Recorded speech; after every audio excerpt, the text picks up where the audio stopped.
Welcome to Jonas How to Become Successful guide. If you want to become successful, this is the correct video for you because I'm a hugely successful person. I beat StarCraft on the brutal difficulty and I once got over 5 upvotes on Reddit. One of my biggest achievements is also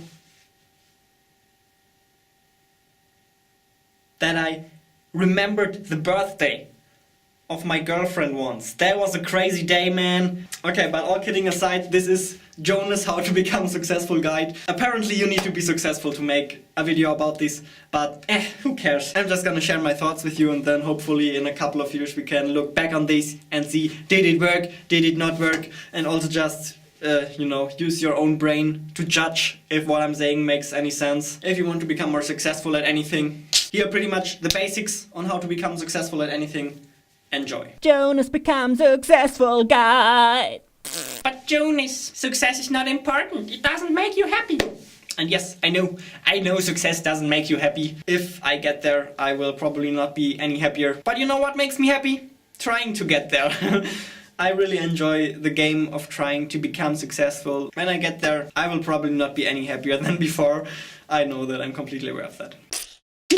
What is that? Here is what I call the success cube. Actually, I think it's pretty common sense. Your chance to succeed is working hard times working smart times patience. The volume of the cube represents your chance to succeed. It's probably still not a guarantee, there's a little bit of luck involved. But if you maximize all 3 of those factors, your chance to succeed is pretty high.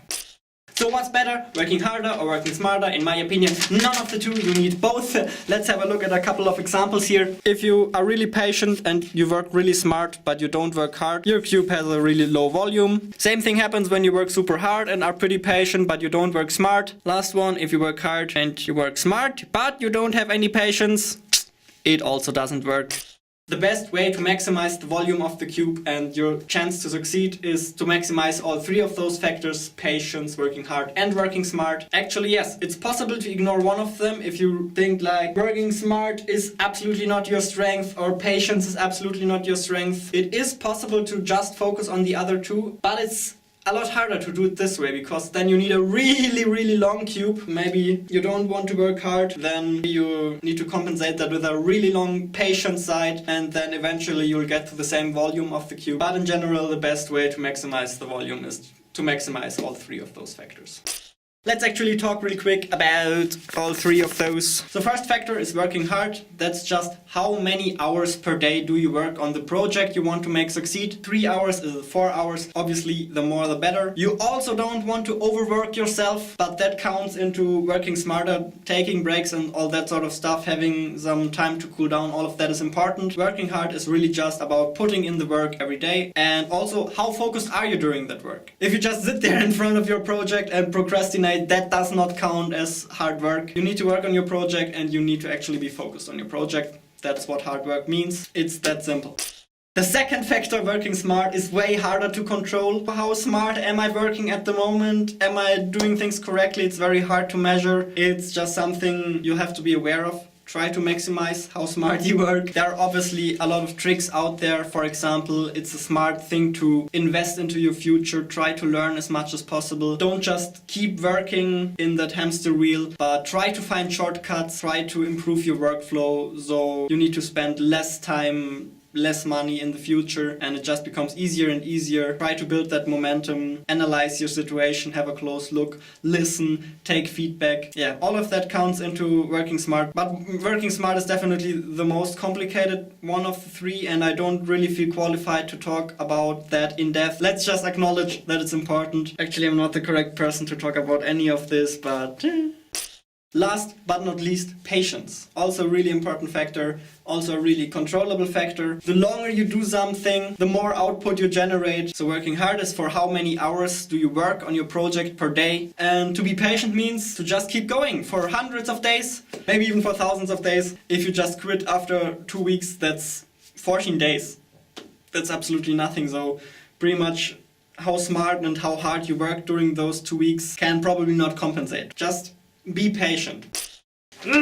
So finally I tried to draw my own cube. I work about 8 hours per day at the moment. It was a little more at the beginning. Now I'm at about 8 hours per day. And on the patience side, I've been doing this for 3 months. And then how smart I work is unfortunately Pretty hard to tell. I can't tell you how smart I'm working at the moment. The only thing you can really do is try to maximize this as much as possible and hope that it is pretty high, but the bad thing about it is you can't tell.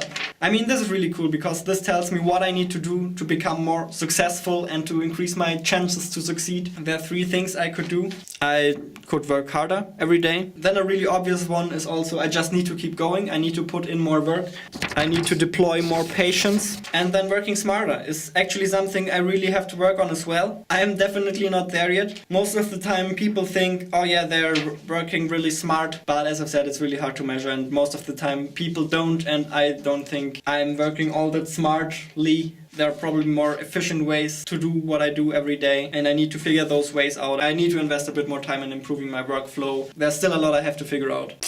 So here's a little bonus clip of the things I put on my door. I want to see those things every time I leave the room, and it's consistency, patience, and positivity. Slightly different, but those are really cool and controllable factors. Having all 3 of those pretty helpful. Charisma is pretty helpful. Having a lot of energy management, having a thick skin, authenticity, friendliness, honesty, goodwill, speed, efficiency, thinking win-win, self-awareness, having a good strategy, and having focus. Focusing on one thing. So most of those factors also play into working smart. They are a part of working smarter. This is patience, consistency. Yeah, patience is also here. The Success Cube! It's a really cool tool. Try it out sometime. What do you think about the Success Cube? Did you find this useful? Did you learn anything new? Or was it just really common sense and basic to you? Thanks for watching. Make the world your playground. Have an amazing day. See you in the next one. Peace out.